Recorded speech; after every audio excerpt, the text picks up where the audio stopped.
Before Hannah Brooks lost her dream business, she believed hard work could solve almost anything. For nearly 15 years, she had poured her heart into building handcrafted wagons, employing skilled craftsmen, and keeping a traditional trade alive. Then, in less than a year, cheaper, factory-made products flooded the market. Orders disappeared, debts piled up, and everything she had built collapsed. She locked the doors to her workshop for the last time with nothing left but a pickup truck, a few personal belongings, and the painful feeling that she had failed everyone who had believed in her. Instead of starting over in another city, Hannah made a decision that seemed impossible to understand. She drove to a forgotten frontier town in Kansas and spent her last $180 buying an abandoned wagon workshop that had been empty for decades. The locals couldn't believe what they were seeing. Some laughed openly. Others shook their heads, whispering that the woman who had already lost one wagon business had somehow found an even worse one to waste her money on. They called the workshop a pile of rotten timber that should have been torn down years ago. Hannah ignored every warning because, for reasons she couldn't explain, the old building felt like it still had a story waiting to be told. A few days later, while pulling apart a worn wooden floor inside the forgotten office, she heard something roll gently beneath the boards. Hidden below was a narrow compartment no one seemed to know existed. Inside rested a weathered, leather-bound book wrapped in faded canvas. Across its cover, barely visible beneath decades of dust, were 4 handwritten words: Frontier Delivery Log, Private Records. Hannah slowly opened the fragile cover, and what she saw inside would completely change everything she believed about the workshop, the town, and the meaning of true success. But before we discover what those forgotten pages revealed, I'd love to know where you're listening from and what time it is where you are right now. If you're starting your morning, I hope you have a peaceful and wonderful day ahead. If you're listening tonight to unwind, thank you for letting me keep you company. Leave a comment below and join the conversation. I always enjoy reading where everyone is listening from. And if you love heartfelt stories about forgotten history, hidden legacies, and ordinary people who quietly changed the world, be sure to subscribe so you won't miss our next journey together. Hannah Brooks stood alone inside the empty workshop that had once been the proudest achievement of her life. Morning sunlight streamed through tall factory windows, illuminating rows of unfinished wagon wheels leaning silently against the walls. Workbenches that had once echoed with conversation now sat untouched beneath a thin layer of dust. The familiar scent of freshly cut oak still lingered in the air, but without the sound of saws, hammers, and laughter. The building felt hollow.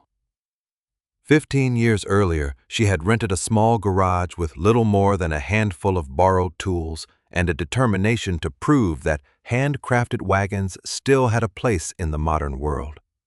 Year after year, she built a respected business known for quality instead of speed. Ranchers, historical parks, museums, and collectors came from neighboring states because they trusted her craftsmanship. She hired skilled workers who believed in preserving traditional methods. Together, they built more than wagons. They built careers, friendships, and pride. Then everything changed faster than anyone expected. Large manufacturers flooded the market with cheaper products. Orders slowed. Longtime customers postponed purchases. Rising lumber prices made every project more expensive, while profits disappeared. Hannah spent months trying to save the business. She worked longer hours, accepted smaller margins, borrowed against nearly everything she owned, and even stopped paying herself so her employees could continue receiving wages. None of it was enough. The bank finally refused another extension. Suppliers demanded payment, and one difficult meeting after another forced her to accept the truth she had avoided for months. The business could not survive. On the final afternoon, the remaining employees gathered near the front entrance. No one blamed her. Several thanked her for fighting as long as she had. Others quietly loaded their personal toolboxes into pickup trucks before driving away. Hannah remained behind after everyone had gone. She slowly walked through the silent building, running her hand across the smooth edge of a workbench where countless wagons had begun their journey. At the office desk, she signed the last bankruptcy document, placed the keys inside an envelope for the property manager, and locked the door for the final time. As she stepped outside, she looked back only once. Losing the business felt less like losing a building than saying goodbye to a part of herself. She packed everything she still owned into her aging pickup truck. A suitcase filled with clothes rested behind the driver's seat.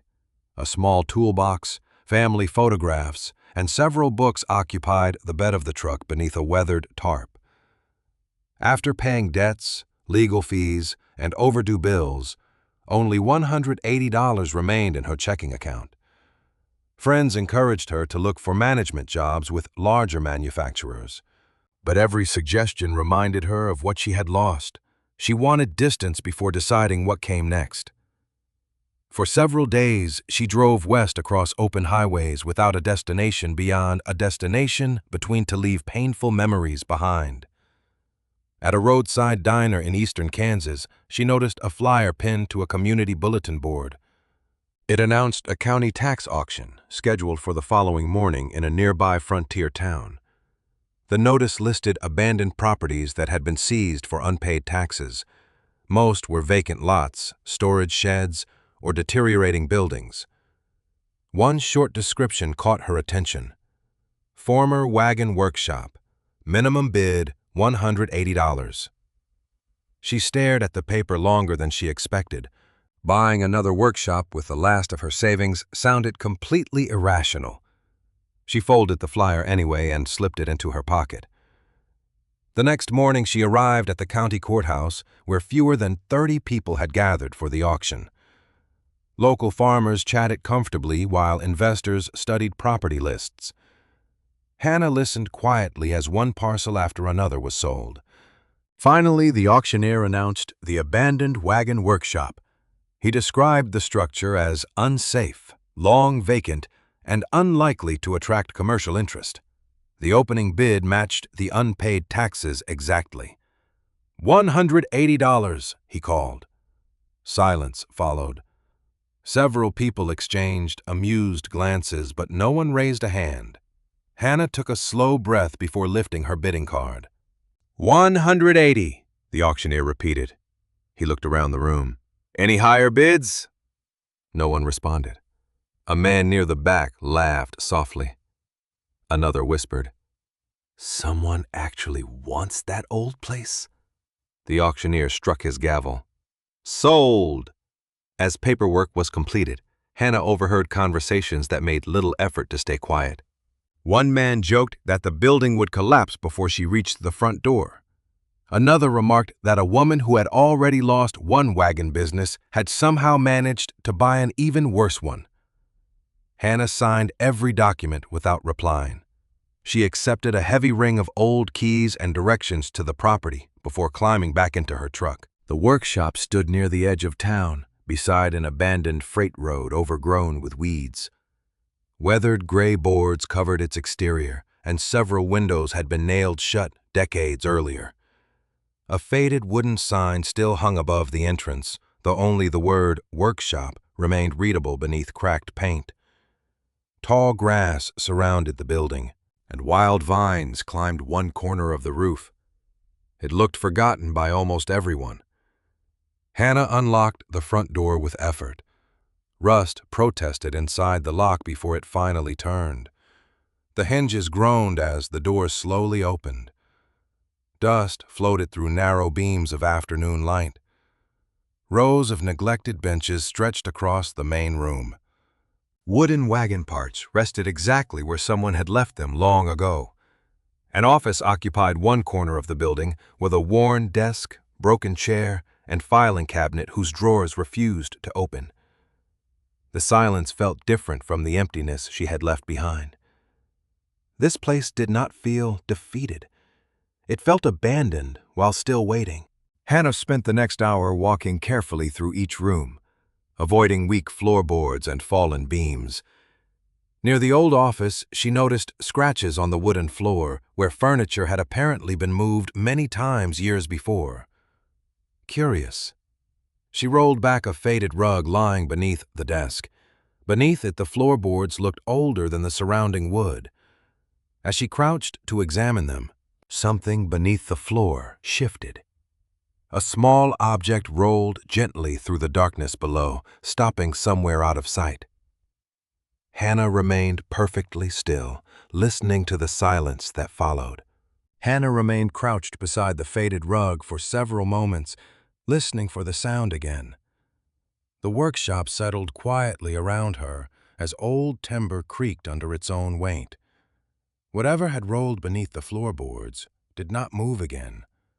She pressed her palm against the wood, feeling only the chill that had settled into the abandoned building after decades without heat. There was no obvious opening, no loose board she could lift without tools, and daylight was already beginning to fade. She stood slowly, deciding that whatever lay beneath the office floor could wait until she better understood the condition of the workshop itself. If she intended to stay, making the building safe had to come first. The following morning, she returned carrying work gloves, heavy trash bags, a broom, and the small toolbox that had survived the collapse of her own business. She unlocked the front door and pulled every window open that still worked. Fresh Kansas air drifted through the workshop, carrying away years of stale dust. Sunlight reached corners that had likely remained dark for decades. Hannah swept one section at a time, filling bag after bag with broken glass, rotted paper, bird nests, and scraps of warped lumber too damaged to save. Beneath the dust, she gradually uncovered solid oak flooring and sturdy workbenches built with remarkable care. Whoever had constructed the shop had expected it to last for generations. By midday, sweat covered her forehead, despite the cool weather. She paused long enough to drink water while studying the massive central workbench that dominated the room.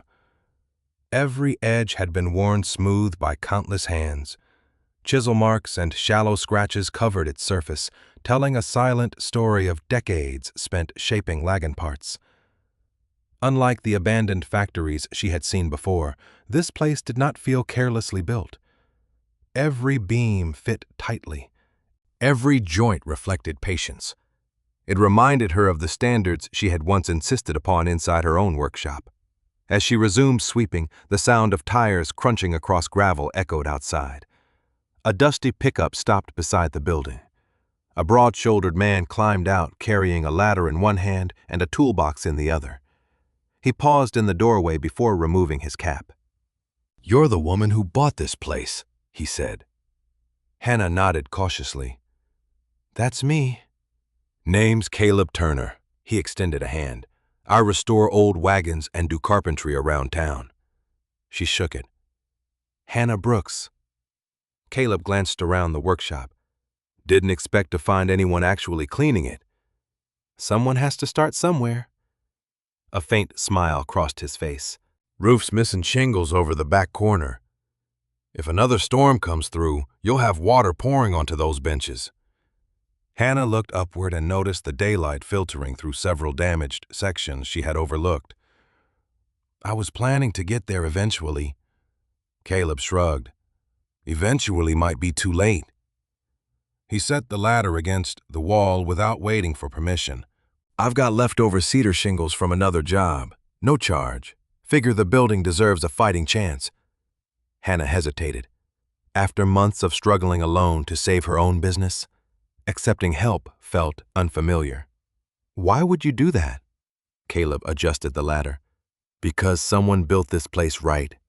Seems a shame to watch it disappear." They spent the afternoon replacing damaged shingles and reinforcing weakened rafters above the workshop's rear corner. Caleb worked confidently, occasionally explaining how older builders selected timber that resisted warping through harsh prairie winters. Hannah found herself enjoying the conversation more than she expected. They spoke little about her failed business. Instead, they discussed wood grain, traditional joinery, and why handcrafted work still mattered even in a world that often valued speed over quality. Before leaving, Caleb pointed toward a brick building across the town square. "If you're curious about this workshop's history, talk to Ruth Morgan. Used to teach history here for 40 years. If anyone remembers who owned this place, it'll be her." The next morning, Hannah found Ruth arranging books inside the small public library. Though retired, the elderly woman still volunteered several days each week. Her silver hair was neatly pinned back, and reading glasses rested low on her nose as she sorted donated volumes. When Hannah introduced herself, Ruth smiled warmly. "I've been expecting you." Hannah laughed softly. "News travels fast around here. Small towns have always been quicker than newspapers." Ruth invited her to sit beside a window overlooking the square. When Hannah mentioned the Wagon workshop, the older woman's expression softened with recognition. "Thomas Avery," she said quietly. "He was the finest wagon builder this town ever knew." Hannah leaned forward. "What was he like?" "Patient, honest, never rushed his work. People trusted him because he cared more about the families using his wagons than the money they paid for them." Ruth looked thoughtfully toward the street outside. "He trained apprentices, repaired wagons for settlers who couldn't afford replacements, and somehow always found a way to help neighbors through difficult seasons." "What happened to him?" Ruth slowly shook her head. "Time happened. Railroads expanded. Fewer people needed custom wagons. The workshop eventually closed, and after enough years, people simply stopped talking about it." She disappeared briefly into a storage room before returning with an old town photograph. The image showed Main Street nearly a century earlier. Along one side stood the wagon workshop, with several completed wagons displayed proudly outside. Hannah studied the picture carefully. "It hardly looks like the same building." "Buildings remember more than people sometimes do," Ruth replied. "If those walls could speak, they'd tell remarkable stories." Hannah thanked her before returning to the workshop, carrying a renewed sense of purpose. She no longer felt she had purchased merely an abandoned property. She had inherited a forgotten piece of local history. That afternoon, she resumed cleaning, paying closer attention to details she might previously have ignored. Behind stacked crates in the rear storage room, she discovered a narrow wooden door, almost hidden by cobwebs. Its iron handle resisted at first before finally turning with a loud groan. Stone steps descended into a small basement beneath the workshop. Hannah retrieved a flashlight from her truck and carefully made her way down. The underground room smelled dry despite its age. Shelves lined the walls, most standing empty except for broken jars and rusted hardware. Dust coated everything so heavily that her footprints became the first fresh marks across the floor in decades. In the far corner sat a cedar chest reinforced with black iron bands. Unlike the surrounding shelves, it showed surprisingly little water damage. Hannah knelt beside it and brushed away years of dust. The brass latch had tarnished almost black, but after a little effort, it released with a sharp click. She slowly lifted the heavy lid. Inside lay several neatly wrapped bundles protected beneath faded canvas cloth. With careful hands, she unfolded the top layer. Resting beneath it was a weathered leather-bound ledger. Across its worn cover, written in elegant faded ink, were the words, "Frontier Delivery Log." Hannah carried the weathered Frontier Delivery Log upstairs with both hands, treating it less like an old ledger and more like something fragile that had somehow survived by sheer determination. She placed it carefully on the office desk after brushing away another layer of dust. The cracked leather cover showed years of wear, but the binding remained surprisingly strong. Whoever had stored it inside the cedar chest had protected it well. She opened the first page slowly, careful not to strain the aging paper. Flowing handwriting filled every line with remarkable precision. At the top of the page was a simple heading, Frontier Delivery Record, Thomas Avery, Wagon Workshop. Beneath it appeared dates stretching back nearly a century and a half. The entries looked nothing like ordinary business records. Each listed the destination, the wagon used, the driver, the cargo, and short notes describing weather, road conditions, and repairs made during the journey. Hannah expected to find invoices or payment amounts, but many pages contained only practical observations. Bridge damaged after heavy rain. Family delayed by illness. Wheel repaired before continuing west. The notes felt personal rather than commercial, as though Thomas Avery believed every journey deserved to be remembered. Hannah spent the entire morning reading. She lost track of time while turning one page after another. Some deliveries carried lumber, farming tools, or seed. Others transported barrels of flour, blankets, medicine, school books, or replacement wagon wheels. Certain family names appeared repeatedly across several years, suggesting relationships that lasted far beyond a single delivery. She paused whenever she recognized the care behind Thomas's words. Even the briefest notes reflected concern for people rather than schedules. One entry read, "Delivered before first snow, children healthy." Another simply stated, "Extra feed provided, no charge mentioned." Hannah found herself smiling despite the quietness surrounding her.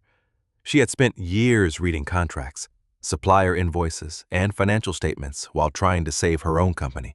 None of those documents carried the warmth she found inside this worn ledger. After lunch, she walked to Caleb Turner's workshop carrying the log wrapped carefully in canvas. Caleb looked up from rebuilding the wheel of an antique farm wagon. "Find something interesting?" Hannah gently placed the ledger on his workbench. "I think this belonged to Thomas Avery." Caleb removed his gloves before touching it. His expression immediately grew serious. "I've heard stories about these logs my whole life. Never thought one still existed." Together, they examined several pages. Caleb traced the names of old frontier trails with his finger. "These weren't easy routes," he said. "Some crossed creeks that flooded every spring. Others ran through open prairie where travelers could go days without seeing another settlement." Hannah pointed towards several entries describing repairs completed during deliveries. "He stopped to fix wagons along the way." Caleb nodded. "Looks that way. Not many builders would have carried enough tools to do repairs unless they expected people to need help." He disappeared briefly into a storage room before returning with an old county map rolled inside a cardboard tube, spreading it across the workbench. He compared it to the locations recorded inside the ledger. "Most of these roads disappeared after the railroad expanded," he explained. "But some of the original wagon traces are still visible if you know where to look." Hannah studied the faded map. Small settlements, river crossings, and prairie routes connected almost perfectly with Thomas Avery's careful notes. Caleb pointed toward a line stretching southwest. "That ridge road still exists, though hardly anyone uses it anymore." Another route crossed open farmland before ending near an abandoned trading post. "You can still find wagon ruts there after a heavy rain." Hannah realized the log described a landscape that had largely vanished from modern maps, yet still lingered beneath fields and quiet country roads. The workshop no longer seemed isolated. It had once stood at the center of an entire network connecting scattered communities across the frontier. The following day, Hannah drove several of the nearby roads marked in the ledger. She carried photocopies of a few pages, while leaving the originals safely locked inside the workshop office. Much of the land had changed, but occasional reminders of the past remained. She found shallow wagon tracks worn into limestone near an old creek crossing. Weathered fence lines followed routes that had once guided travelers westward. At one hilltop she stopped and looked across miles of open prairie, imagining wagons slowly making their way toward distant settlements. The entries inside the log suddenly felt alive. Every page represented real people who had traveled these roads with hopes, fears, and uncertain futures. Returning to town that afternoon, she shared photographs with Caleb. Together, they compared each location to the map and marked the routes Thomas Avery had traveled most often. The pattern surprised them.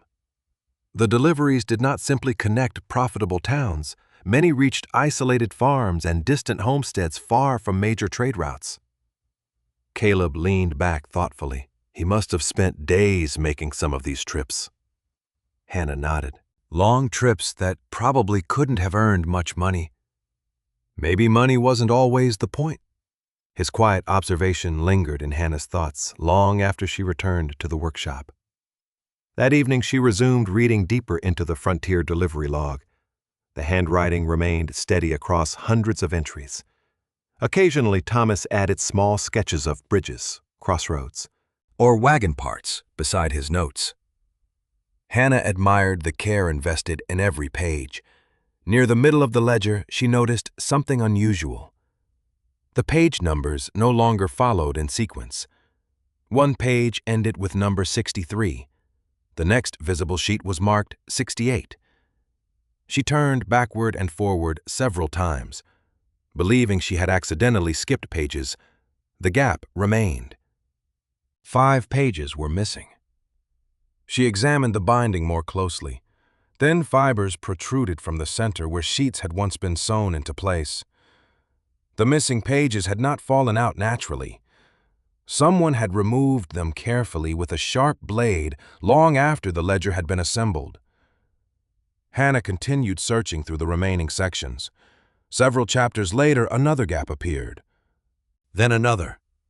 Every missing group interrupted routes that seemed especially detailed, leaving only brief references before the record resumed as though nothing had happened.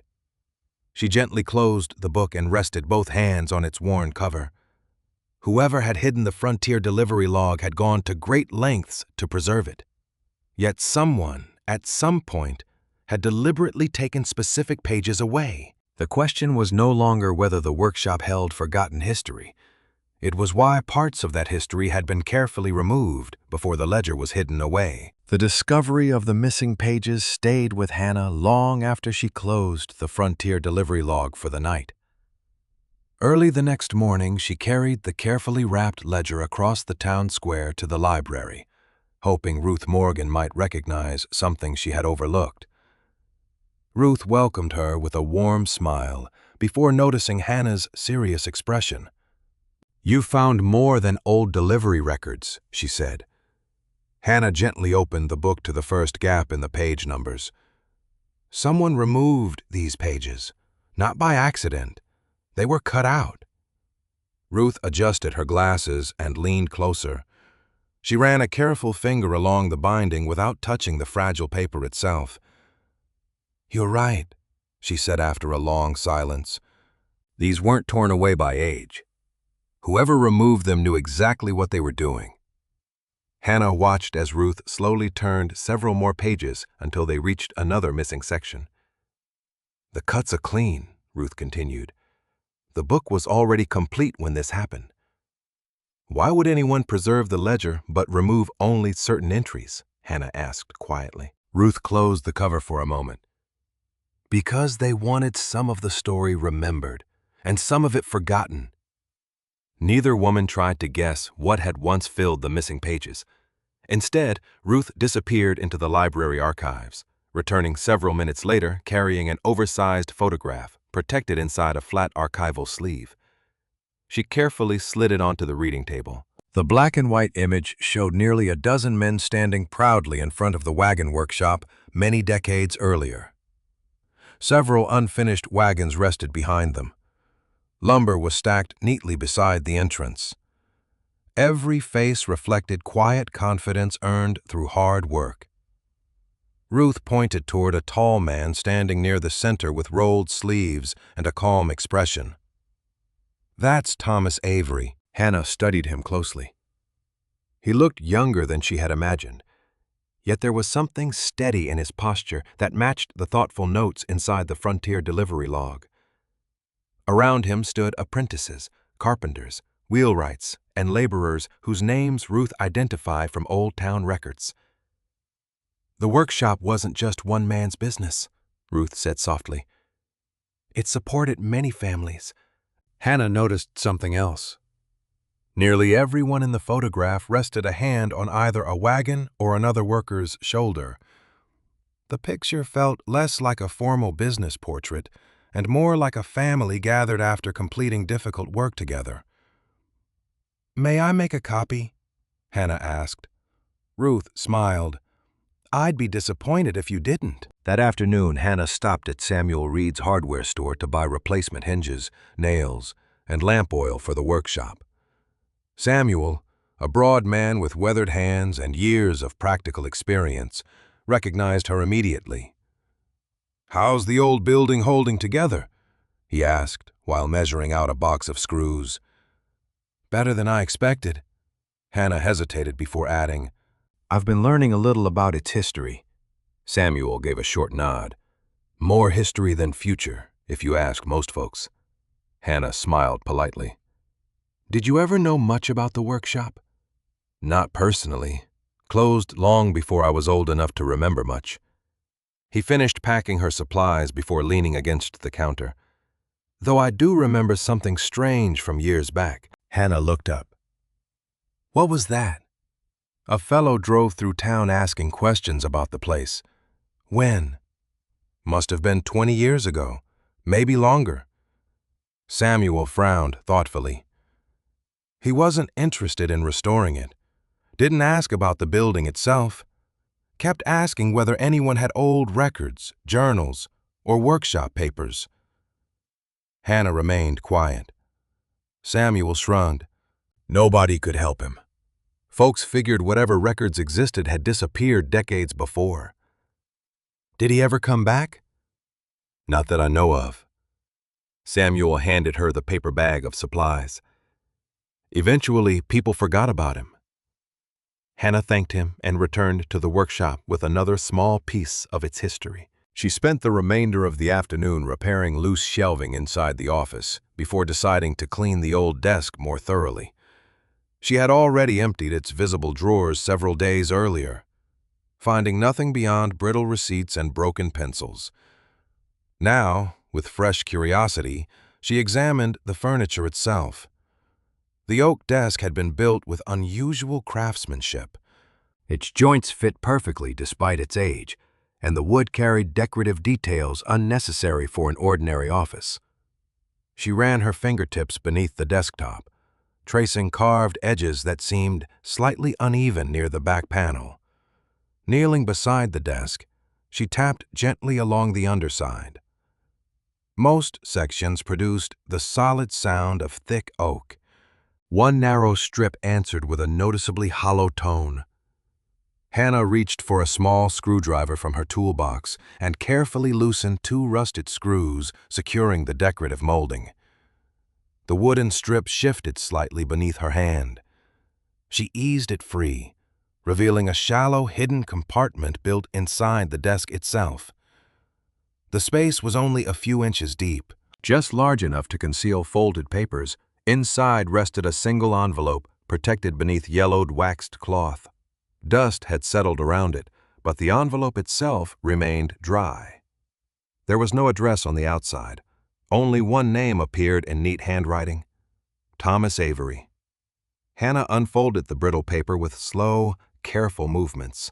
Most of the letter contained routine workshop notes about lumber deliveries and seasonal repairs. Near the bottom, however, Thomas's handwriting changed slightly, becoming more personal. The final paragraph read, "If these records are ever separated from the workshop, remember that everything depends upon the final delivery. Only when that journey is understood will the others make sense." Hannah read the sentence twice, then a third time. There was no explanation of what the final delivery had been, where it had gone, or why it mattered more than every journey recorded before it.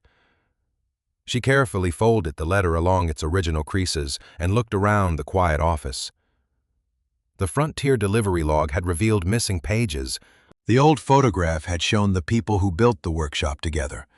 Samuel had remembered someone searching for forgotten records many years ago. Now Thomas Avery himself had left behind a message pointing towards something he called the final delivery. Hannah slipped the letter back into its envelope and quietly closed the hidden compartment, realizing that whatever story the workshop still held had only just begun to reveal itself.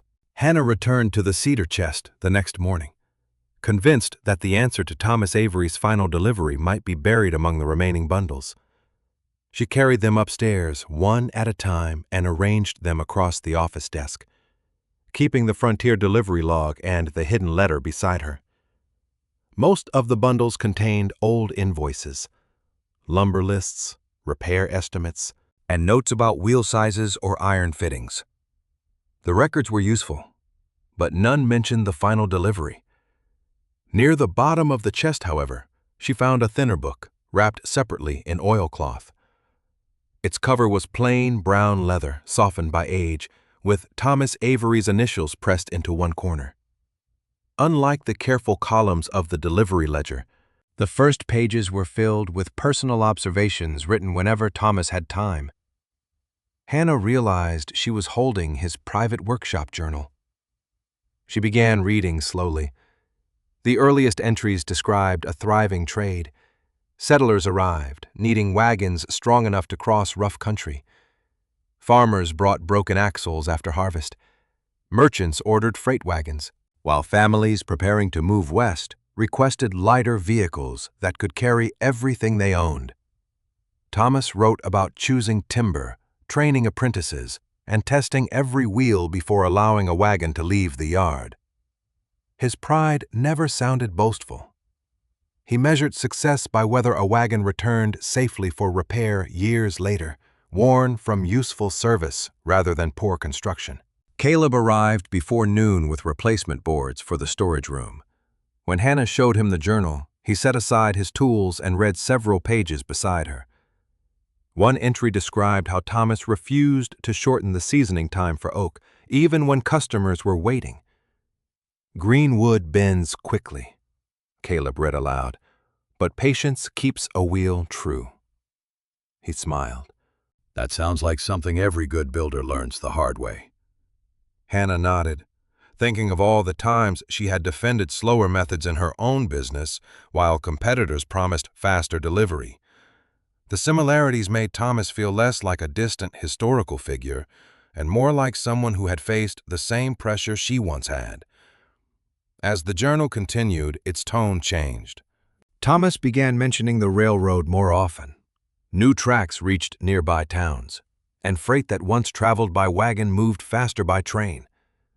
Orders declined. Several apprentices left for steadier work. Suppliers raised prices because fewer craftsmen purchased traditional materials. "The road is changing," Thomas wrote in one entry. "A builder may resent it, but resentment will not stop iron rails." Hannah paused at the sentence. She knew that helplessness well. Thomas had watched an entire trade shrink around him, just as she had watched factory production erase the market that supported her company. In later entries, he described reducing his own wages to keep the remaining workers employed. He accepted repair work that barely covered the cost of materials. He sold tools he rarely used and delayed replacing sections of the roof. The practical details were painfully familiar. Yet he never wrote about closing the workshop as a personal defeat. Instead, he worried about what would happen to the people who depended upon it. The building had become more than a place where wagons were made. Travelers stopped there for directions. Farmers borrowed tools. Families waited inside during storms. Children warmed themselves beside the stove while damaged wheels were repaired. When illness struck isolated homesteads, the workshop organized deliveries of medicine and food. When drought ruined a harvest, Thomas allowed customers to pay months later or not at all. Hannah read one entry twice. "A shop survives by selling honest work, but a town survives when people refuse to let hardship travel alone." The words unsettled her in a way she had not expected. During the collapse of her own business, she had believed she failed because she could no longer protect her employees. Thomas had faced the same fear, yet he seemed to judge himself less by what he could save financially and more by how faithfully he served while the workshop still stood. Caleb returned to repairing the storage room, leaving Hannah alone with the journal. By late afternoon, she reached entries from the workshop's final years. The railroad had taken nearly all long-distance freight. Only local repairs and occasional farm wagons remained. Thomas wrote that outsiders saw the building as obsolete, but neighbors still came when a bridge washed out, a family needed supplies, or winter closed the roads. He began referring to certain journeys as community runs rather than deliveries. These trips rarely included prices. Instead, he recorded names, weather, cargo, and whether the recipient had reached safety. Hannah compared the dates with the Frontier delivery log. Several matched sections where pages had been removed. The missing records were connected not to the workshop's most profitable years, but to its hardest ones. Near the end of the journal, Thomas wrote about his decision to close. His hands had weakened. The remaining workers had moved away, and the workshop could no longer support itself. Still, he delayed locking the doors because one final journey remained unfinished. He did not describe its destination or cargo. He only wrote, "The last delivery must carry more than goods. It must carry what this place has meant." Hannah searched the following pages, but several were blank. For a moment, she feared the explanation had been lost. Then she found a final entry written in darker ink, as though Thomas had returned to the journal after some time away. "The ordinary accounts may remain where any owner can find them," he wrote. "They show timber purchased, wages paid, and wagons sold. But the most important delivery records must not be left among business papers. They contain promises, sacrifices, and names that should never become instruments of profit. I will hide them separately, where only someone willing to understand this workshop will think to look." Hannah lowered the journal. The Frontier delivery log in front of her was not the complete record. Thomas had hidden the most important books somewhere else inside the workshop, and whatever they contained was tied directly to the final delivery. The final entry in Thomas Avery's journal stayed in Hannah's thoughts through the night. He had not written that the important delivery records had been lost. He had written that he had hidden them separately. The wording mattered. Thomas had spent his entire life choosing words carefully inside his journals and ledgers. If he believed someone would one day understand the workshop well enough to find the missing records, then the hiding place was probably somewhere connected to the daily work of the building itself. Early the next morning, Hannah walked slowly through the workshop, studying every beam, bench, and cabinet with fresh eyes. She no longer searched for secret compartments hidden for the sake of mystery. She asked herself where a craftsman would conceal something he hoped another craftsman might eventually discover. Her attention returned again and again to the massive central workbench. It stood at the heart of the workshop, worn smooth by decades of steady labor. Every visitor noticed it. Every apprentice would have worked beside it. Thomas had written countless entries about teaching patience, measuring carefully, and beginning every wagon at that bench. If the workshop itself carried symbolic meaning, this was its center. Caleb arrived carrying replacement floorboards for one corner of the building. Hannah showed him the final journal entry before explaining her thoughts. He read the passage twice before looking toward the heavy workbench. "If I wanted to hide something important where only another builder might think to look," he said quietly, "I'd choose the one place nobody would ever throw away." Together they cleared the bench completely, lifting away old clamps, rusted vices, and stacks of unused lumber that had collected over the years. The bench was far heavier than either of them expected. Built from enormous oak timbers fastened with wooden pegs instead of nails, it barely shifted when they pushed against it. Caleb examined the legs carefully. "It wasn't assembled inside the workshop," he observed. "It was built somewhere else and set here before the walls were finished." Hannah knelt to inspect the floor around its base. Unlike the surrounding boards, several planks beneath the center showed slight differences in color. Years of pressure had polished them smooth, but faint outlines suggested they could once have been lifted. "Help me move it just enough," she said. Using long pry bars and thick wooden blocks to protect both the floor and the bench, they slowly worked one corner at a time. The heavy structure resisted every effort. Sweat covered their faces despite the cool morning air. Several times they stopped to adjust their leverage, careful not to damage the workshop they were trying to preserve. At last, the bench shifted a few inches. As daylight reached the floor beneath it for the first time in decades, Hannah noticed an iron ring set flush into one wide floorboard. Dust had nearly hidden it completely. Caleb crouched beside her. That wasn't part of the original flooring. Hannah slipped her fingers beneath the ring and pulled. The board refused to move. Caleb handed her a small hammer, and together they gently loosened the edges. With a dull scraping sound, the thick plank finally lifted free. Beneath it rested a shallow, stone-lined compartment. Inside sat a rectangular metal box coated with surface rust, but otherwise untouched by moisture. Unlike the cedar chest in the basement, this container had clearly been designed to protect papers from both fire and water. Hannah looked at Caleb without speaking. He simply nodded. She carefully lifted the surprisingly heavy box onto the workbench. The lock had rusted shut long ago, but after several careful taps with a chisel, the latch released without breaking the lid opened slowly.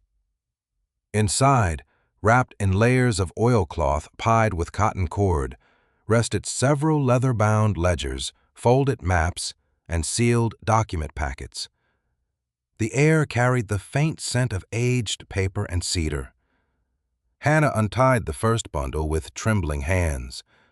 The cover read simply, "Frontier Delivery Log, Volume 2.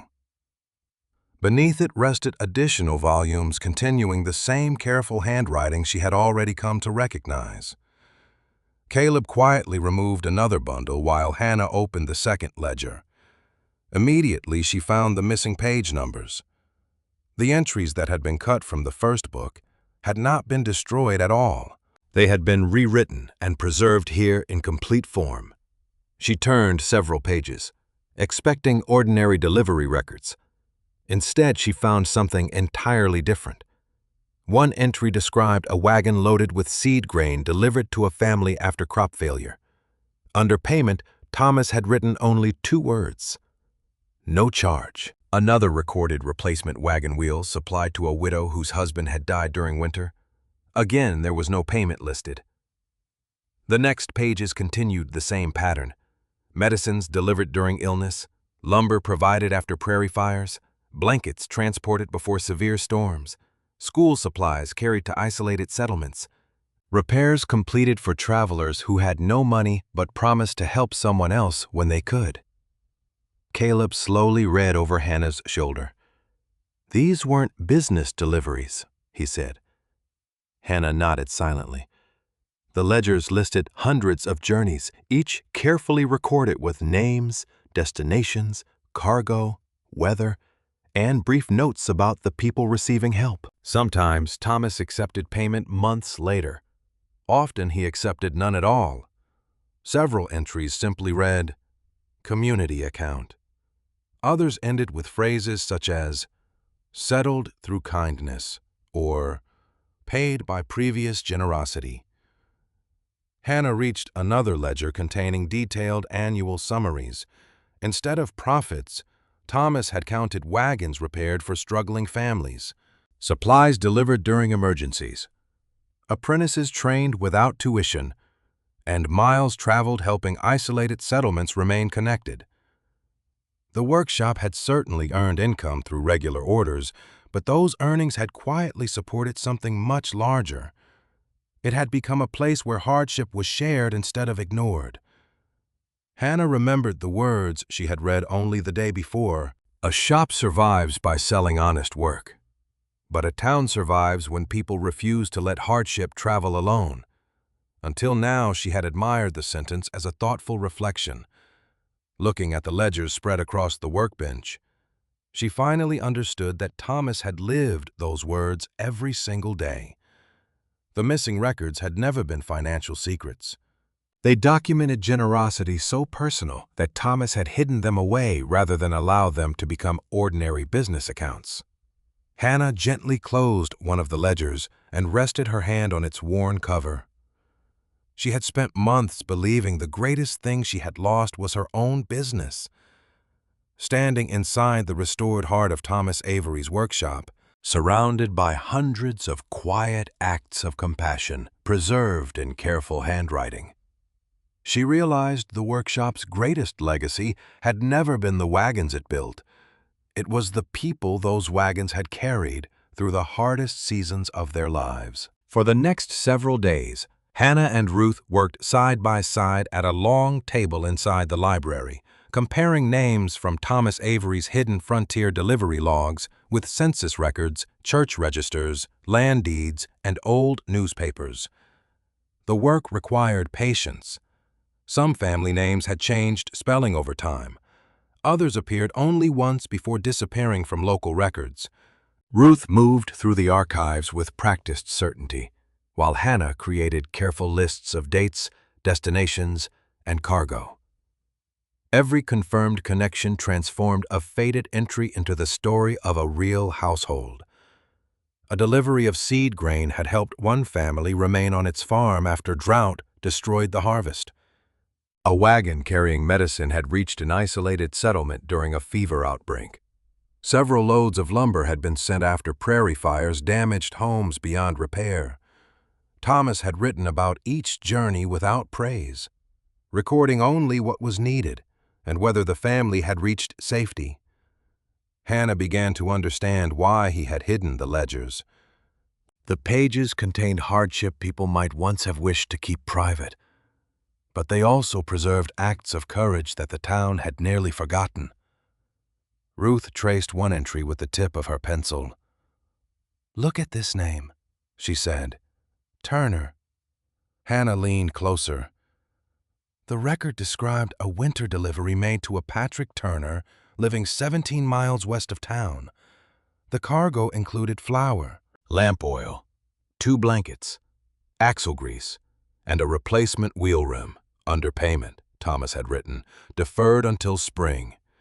If unable, consider settled. Hannah copied the entry and brought it to Caleb that afternoon. He was repairing a cracked wagon seat inside the workshop when she placed the page beside his tools.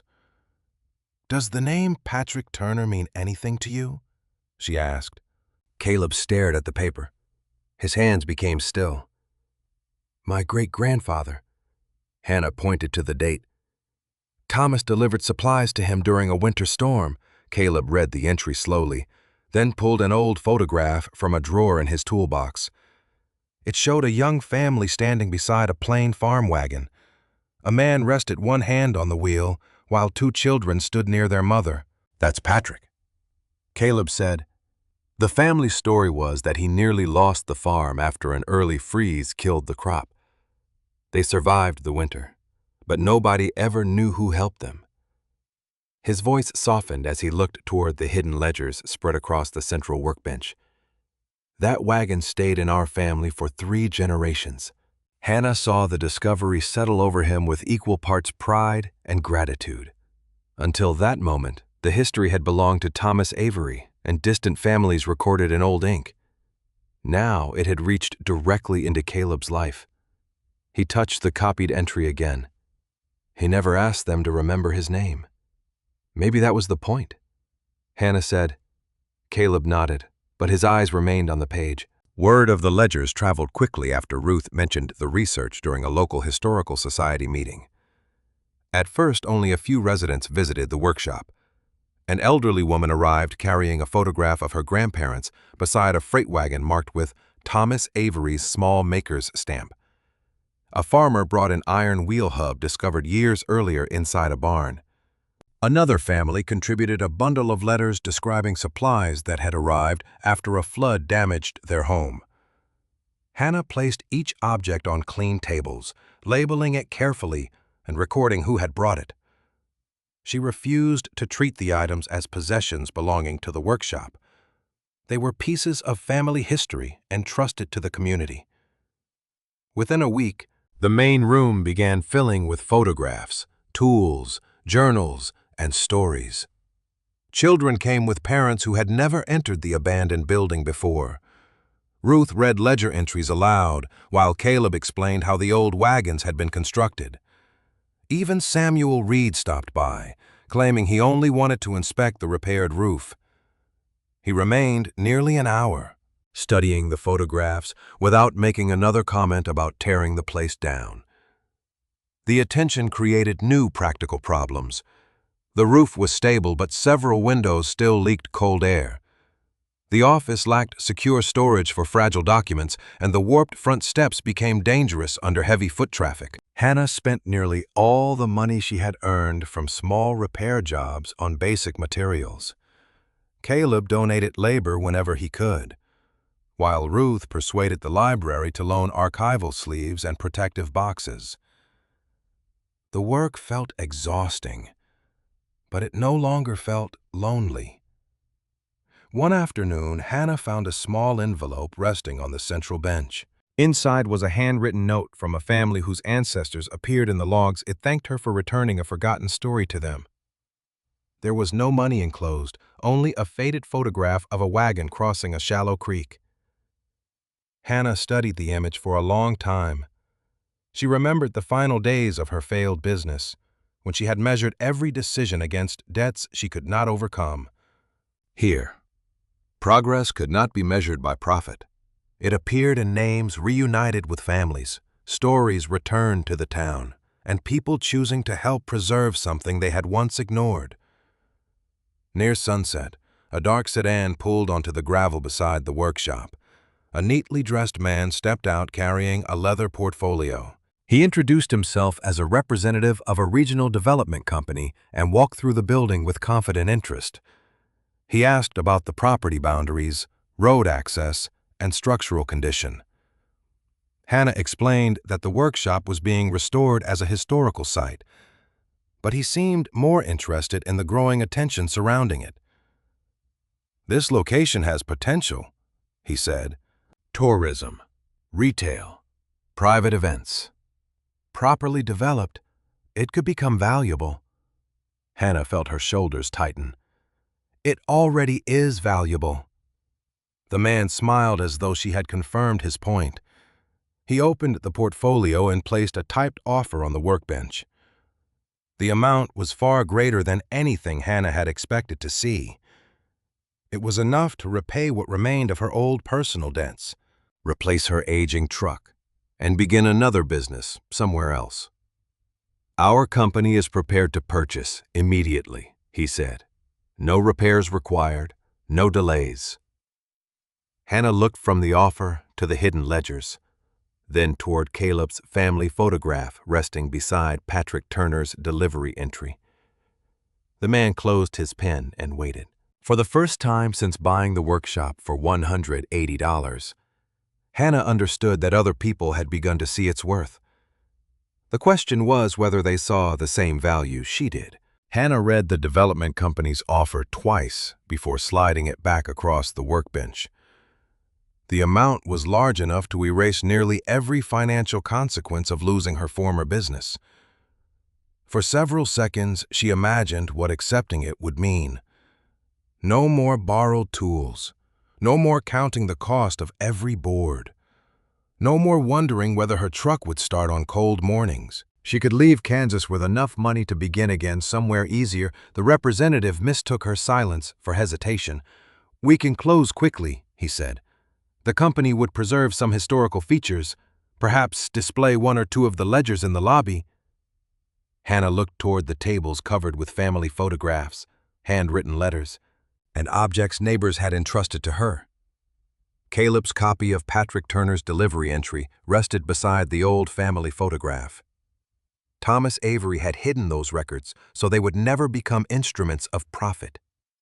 Selling the workshop because its history had become commercially attractive would turn his worst fear into reality. "It isn't for sale," Hannah said. The man's confident expression changed. "You may want time to consider the number. I've considered what this place is worth." She pushed the offer farther toward him. "That isn't the same thing as its price."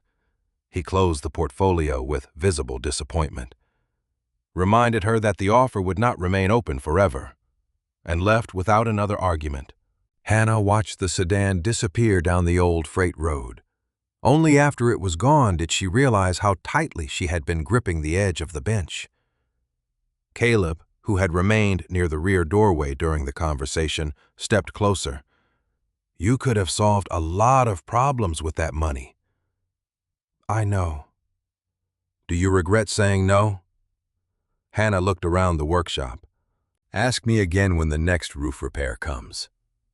Caleb smiled faintly, but his tone remained serious. "Thomas would have understood your answer." Ruth responded to the news by becoming even more determined. The following morning she arrived carrying handwritten posters announcing a community exhibition inside the Wagon workshop. "People have been bringing us pieces of the story one family at a time," she said. "Now they need to see how those pieces belong together." Hannah worried that the building was not ready. Several walls still needed reinforcement. The windows leaked air, and the documents required better protection. Ruth dismissed none of those concerns. Instead, she began assigning practical tasks. Caleb would inspect the floor and repair the front steps. Hannah would organize the ledgers and copied records. Ruth would contact families, the historical society, and the local newspaper. Folding tables could be borrowed from the church. Protective display sleeves would come from the library. "We don't need perfection," Ruth said. "We need care." The next 2 weeks transformed the workshop. Caleb repaired loose boards and built simple display stands from salvaged oak. Hannah cleaned the main room, copied selected ledger entries, and created labels explaining the routes, cargo, and families connected to each delivery. Ruth gathered oral histories from older residents and arranged photographs in chronological order. The work revealed how much remained difficult. Dust returned faster than Hannah could remove it. One cracked window had to be boarded temporarily. A sudden rainstorm exposed another leak near the storage room. Yet every problem brought someone willing to help. On the morning of the exhibition, families arrived carrying more than Hannah expected. One woman brought a school book with a note inside stating that it had arrived in a supply wagon during the winter of 1889. A rancher contributed a repaired iron axle his grandfather had kept above a barn door. Another family brought letters describing how Thomas's workers delivered flour after floodwater destroyed a road. Children placed small cards beside the objects, writing the names of the ancestors connected to them. The main room filled with quiet voices as people searched the copied ledger pages. Ruth stood near the entrance welcoming visitors. Caleb demonstrated how wagon wheels had been fitted and balanced. Hannah moved from table to table answering questions. Though many families understood their own histories better than she did, they told her where homesteads had stood, how names had changed, and which stories had survived around kitchen tables. The workshop was no longer simply revealing history to the town was returning history to the workshop. Samuel Reed appeared near midday carrying a wooden crate of old hardware. He set it down without ceremony. "Found these in the back of my store," he said. Inside were hand-forged hinges, square nails, iron brackets, and several tools likely dating from the same period as Thomas Avery's workshop. Hannah lifted a worn draw knife from the crate. "You're donating all this?" Samuel cleared his throat. "Loaning it, for now." He looked around at the crowded room. "And that west wall needs attention. Boards are pulling away from the studs." Hannah smiled. I thought this place had more history than future. I may have been wrong. Samuel spent the remainder of the afternoon examining the damaged wall with Caleb. By evening, they had agreed to help rebuild it using as much original material as possible. Over the following days, Samuel returned regularly, bringing fasteners, braces, and practical advice. He never made a speech about changing his mind. He simply began working, while removing warped paneling from the west wall. Caleb noticed that one section sounded hollow when struck. At first, they assumed rodents had damaged the insulation, but the cavity was too even and too carefully framed. Samuel pried away one board while Hannah held a lantern closer. Behind the paneling was a narrow compartment built between two studs. It contained no debris, only an object wrapped tightly in faded cloth. Caleb reached inside and carefully lifted it free. The bundle was smaller than the metal box beneath the workbench, but its weight suggested more than loose papers. Hannah carried it to the central bench as Ruth joined them. The cloth had been tied with thin leather cord hardened by age. Beneath it rested a small wooden box darkened by decades inside the wall. No lock protected the lid. On the top, carved deeply into the wood, were the initials T.A. Hannah placed both hands beside the box, but did not open it immediately. The workshop had already revealed hidden ledgers, missing routes, and Thomas Avery's private record of kindness. Yet this box had been sealed apart from everything else. Inside a wall no one would disturb unless they had chosen to restore the building itself. Hannah slowly lifted the lid. Inside the wooden box lay 3 final Frontier delivery logs, a narrow bundle of letters tied with faded blue thread, and a small notebook wrapped in oilcloth. Hannah lifted the notebook first. Its leather cover was softer and more worn than the others, as if Thomas Avery had carried it with him during his final years. Caleb, Ruth, and Samuel gathered around the central workbench while she opened to the first page. The handwriting was unmistakably Thomas's, but the entries were shorter than those in his earlier journal. They described the closing months of the Wagon workshop, when orders had nearly vanished and only a few workers remained. Thomas wrote about empty benches, silent tools, and the difficulty of watching a trade disappear.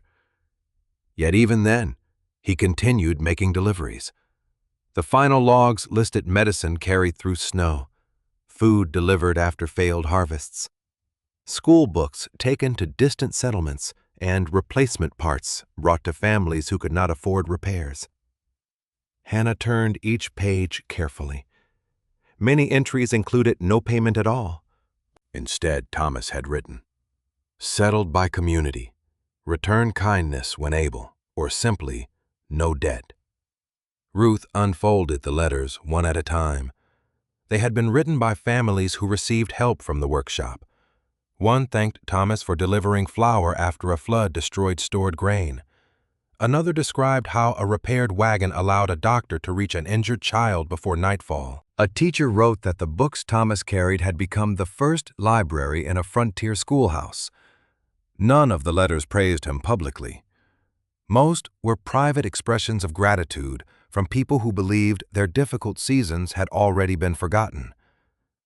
Hannah felt the purpose of the hidden records becoming clearer. Thomas had not preserved evidence of charity so future generations would admire him. He had preserved the stories because they revealed what the workshop had truly been. Near the middle of the final notebook, Thomas finally explained why the records had been separated. "Business books belong to owners," he wrote.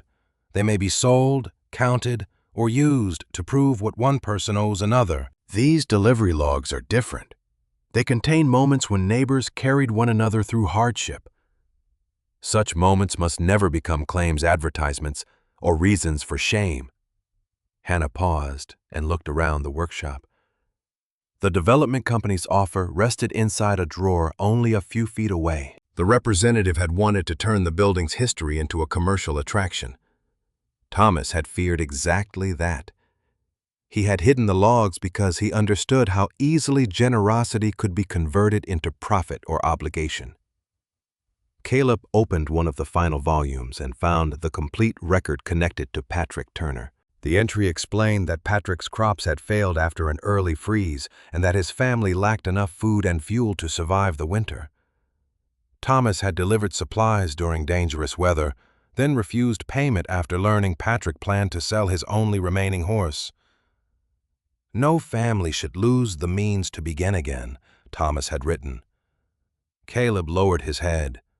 "That horse helped them plant the next spring," he said quietly. "Without it, they would have lost the farm." Hannah placed a hand on his arm. The story was no longer an abstract piece of frontier history. It had shaped the lives of people standing inside the workshop generations later. Samuel studied the opened ledgers with an expression Hannah had never seen before. "All those years," he said, "we thought this building was empty." Ruth shook her head gently. "It was waiting for someone willing to listen." The last pages of Thomas's notebook described what he called the final delivery. It had not been a single wagon journey to one destination. It was the act of hiding the records themselves. Thomas believed the workshop's final responsibility was to carry its values into a future he would never see. He wrote that wagons eventually broke, roads disappeared, and even strong buildings could be forgotten. But stories of people helping one another might continue if they were protected from pride and profit. He sealed the logs inside the wall, knowing they would only be found if someone chose to repair the workshop rather than demolish it. Hannah understood then that every discovery had been part of the same message. The missing pages, the hidden metal box, the letters, and the final notebook all pointed toward one truth. Thomas Avery wanted the town to inherit a responsibility, not a treasure. Within days, Ruth presented copies of the records to the town council. The meeting room filled beyond capacity. Families brought photographs and letters connected to the deliveries. Caleb spoke about Patrick Turner and the winter supplies that saved his family's farm. Samuel admitted that he had once believed the workshop should be torn down, but now offered materials and labor for its restoration. Hannah explained Thomas's wish that the records remain part of the community rather than private property. The council reviewed a proposal to recognize the wagon workshop as a protected historical site. No one spoke against it. When the vote was called, every hand rose. The decision was unanimous. The workshop would be preserved. The records would remain available to local families, and the building would be restored as a place where future generations could learn the history of frontier travel. After the meeting, Hannah returned alone to the workshop. Evening light entered through the repaired windows and settled across the central bench.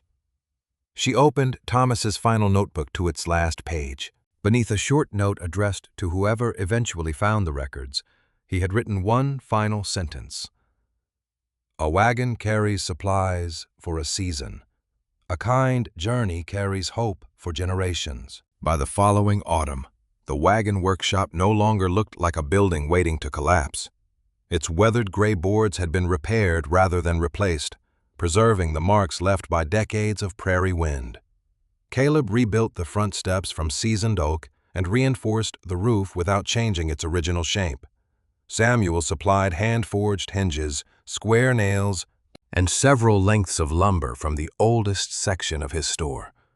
Refusing payment whenever Hannah tried to settle the account, Ruth supervised the preservation of the frontier delivery logs, working with the library to place each volume inside protective cases while copies were prepared for visitors to read. The central workbench remained exactly where Thomas Avery had built it. Beneath it, the stone-lined compartment was left visible through a fitted glass panel, allowing people to see where the hidden records had waited for someone willing to restore the workshop. Hannah spent months handling practical problems that never appeared in grand plans. One window frame had to be rebuilt twice after the first repair warped. Rain entered through a roof seam during a spring storm and nearly damaged a display wall. The old electrical wiring required replacement before the town would approve the building for public use.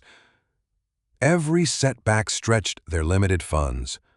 Yet the work continued because no difficulty belonged to Hannah alone anymore. Caleb brought tools, Samuel found materials, Ruth organized volunteers. Families whose names appeared in the logs arrived on weekends to sand boards, clean bricks, and paint signs. The building slowly became what the town had voted to preserve: part museum, part archive, and part working center, where the history of frontier travel and wagon craftsmanship could be taught rather than merely displayed. On opening morning, Hannah unlocked the front door before sunrise. For several minutes, she stood alone inside the finished workshop, listening to the familiar sounds of old timbers settling around her. The main room smelled of linseed oil, oak, and clean paper. Along one wall, enlarged copies of Thomas's route maps traced delivery roads across the Kansas frontier. Another display held photographs, letters, tools, wagon parts, and family records donated by residents. The original frontier delivery logs rested in glass cases near the office, open to selected pages where Thomas had recorded journeys made during fires, floods, illness, drought, and winter storms. Nothing in the room glorified hardship. The displays focused instead on how people had survived it together. Hannah walked to the office and placed Thomas's final notebook inside the last case. She adjusted the small card beside it, then stepped back. A year earlier, she had entered the abandoned building with $180 gone from her account, and no clear reason to believe she could begin again. Now, voices gathered outside as families waited for the doors to open. Ruth arrived first, wearing the same reading glasses she had used when examining the missing pages. Caleb followed with a group of local students scheduled for the first wagon building demonstration. Samuel came carrying a box of extra screws, claiming that public openings always revealed something loose. When Hannah finally opened the doors, the workshop filled slowly, then all at once. Older residents moved carefully between the displays, pausing whenever they recognized a family name. Parents pointed out roads their ancestors had traveled. Children leaned over copied ledger pages, surprised to find ordinary details recorded beside history flour. Lamp oil, blankets, seed grain, medicine, wheel rims, and school books. Ruth stood near the archive table helping visitors trace connections through census lists and land records. By midday, several families had discovered ancestors they had never known were connected to Thomas Avery. One woman found the name of her great-great-grandmother beside an entry describing a delivery of food after floodwater destroyed a homestead garden. An elderly farmer located a record of lumber carried to his family after a prairie fire. He read the line twice before quietly removing his hat. Another family brought a photograph of a wagon they had assumed was ordinary until Caleb identified the maker's stamp as Thomas's. The discoveries spread through the workshop in soft conversations. Tears, laughter, and long silences. Each name restored something small but important. The logs were no longer hidden records belonging to the past. They had become bridges between people who had endured difficult seasons and descendants who could finally understand how they survived. Near the rear wall, Caleb guided the students through their first lesson.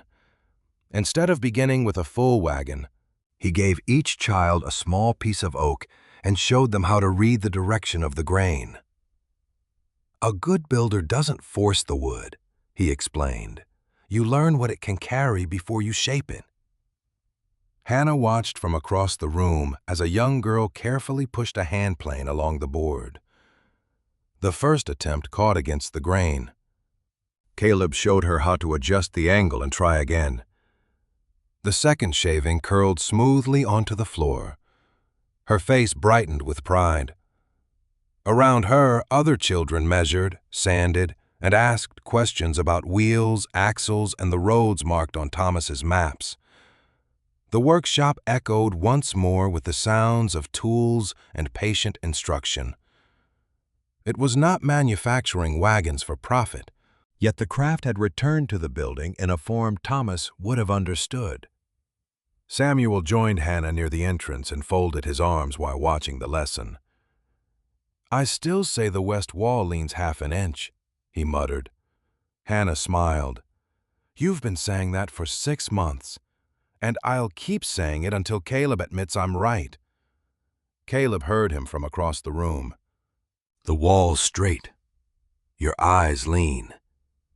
Samuel shook his head, but the corner of his mouth lifted. Ruth approached, carrying a folder filled with new family information collected that morning. "We'll need another archive cabinet," she said. "People keep bringing us records." Hannah looked at the crowded tables and laughed softly. "That sounds like a good problem." In the afternoon, the mayor offered a brief welcome, but Hannah asked that the ceremony remain simple. She thanked the volunteers, the families who trusted the workshop with their history, and the town council for protecting the building. When people applauded her, she felt the old instinct to measure whether she deserved it. Then she looked at Caleb teaching children beside the workbench, Ruth guiding a family through an old census page, and Samuel tightening a hinge no one else had noticed was loose. The restoration had never been one person's achievement. That was precisely why it mattered. As the crowd began to thin near evening, Hannah stepped outside onto the rebuilt front steps. The abandoned freight road still ran past the property, though weeds no longer swallowed its edges. Beyond it, the prairie stretched beneath a wide orange sky. Caleb joined her, wiping sawdust from his hands. "You were quiet during the ceremony," he said. "I was thinking about the day I bought this place, the day everyone thought you had lost your mind, including me."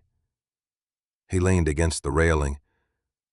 "Do you still miss your old business?" Hannah considered the question carefully. "I miss the people. I miss building something with them for a long time. I thought losing the company meant all those years had been wasted." She looked through the open doorway at the workshop, alive with families and children. "Now I think they taught me how to recognize this place when I found it." Lost her business had felt permanent because she believed success could exist only in the form she had already built. Thomas Avery's records had shown her another measure. A business could close and still leave skill behind. A road could disappear and still carry a story. A wagon could wear out while the kindness delivered inside it continued through generations. Her failure had not been erased, and she no longer needed it to be. It had become the road that led her here. Before locking the workshop that evening, Hannah returned to the final display case. Thomas's notebook rested open beneath the glass, surrounded by the last Frontier delivery log and several letters from families he had helped. A small light illuminated the sentence he had left for whoever finally understood the workshop. Hannah read it once more as the sounds of the town faded beyond the repaired walls. "A wagon carries supplies for a season. A kind journey carries hope for generations." As Hannah's journey comes to an end, perhaps the greatest discovery was never hidden inside a wooden box or written across the pages of the Frontier delivery logs. It was the realization that the true value of our work is measured not by what we earn, but by the lives it quietly touches. Thomas Avery understood that every wagon eventually wears out, every road changes, and every business reaches its final day. Yet kindness, shared without expecting recognition, continues long after the wheels stop turning. Hannah believed losing her dream business meant losing her purpose, but she discovered that failure sometimes clears the path toward a legacy far greater than the one we originally imagined. Perhaps that's the lesson waiting for all of us. Success is not defined by the fortune we build or the titles we hold, but by the hope, compassion, and opportunities we leave behind for others. In the end, The journeys that matter most are not the ones that make us wealthy. They are the ones that help someone else keep moving forward.